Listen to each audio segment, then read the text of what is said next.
When I started in libraries, it was working with children.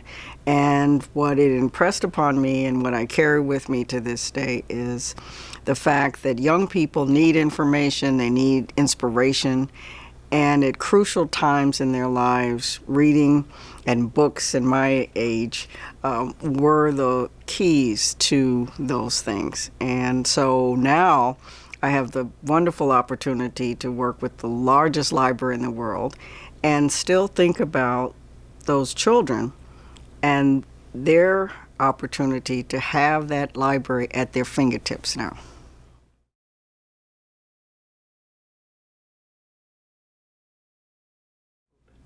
In Baltimore and in so many communities, rural communities, urban communities, the public library is the opportunity center, someone has said.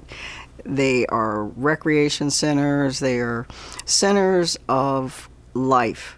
And in Baltimore at that time with the unrest, the library right at the corner of the unrest that people saw on television, the library at that corner was a lifeline for that community. And it was important that the lifeline stayed open, did not have boarded up windows as someone suggested because they were two-story glass paned windows.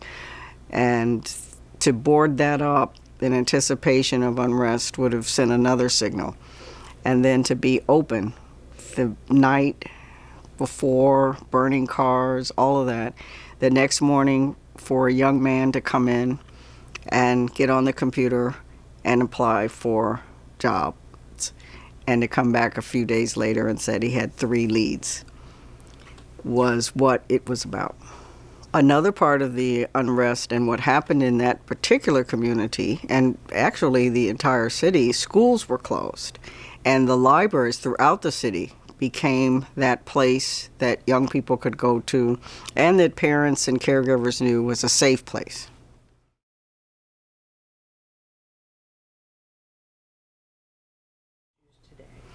Librarians are, and we call ourselves the original search engines.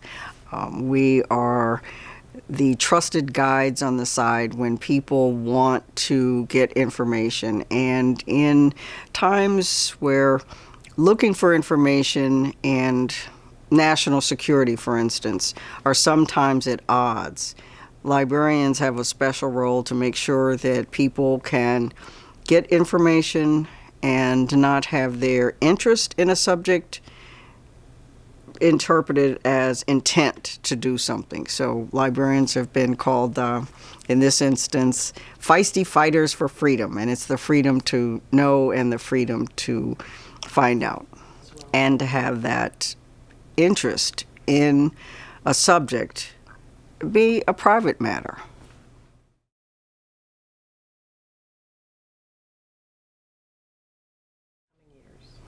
I smile when I think about the course of my own career in a matter of 40 years, going from a basically book print-based facility in a community to now community centers that have maker spaces, coffee shops, they're gathering places in communities, they are offering all types of programming. And that role as space, the third space that's sometimes referred to in human life, will continue to evolve, and you'll see more libraries looking a little different from what people might remember.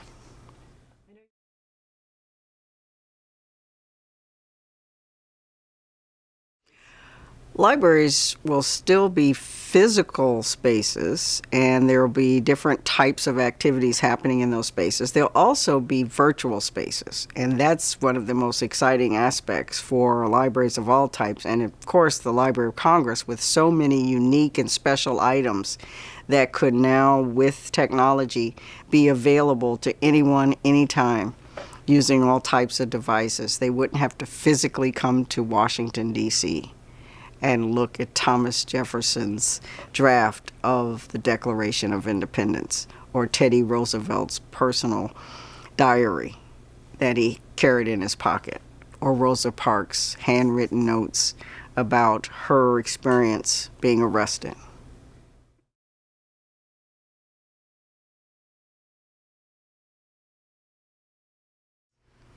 The library of the future can be so many things, and one of the aspects that people can envision now, I believe, is that you will carry it around with you and you can have it. And people who are challenged physically in different ways, and we're working on that now, how can everyone have the experience of a library in their heart, we'd like to think.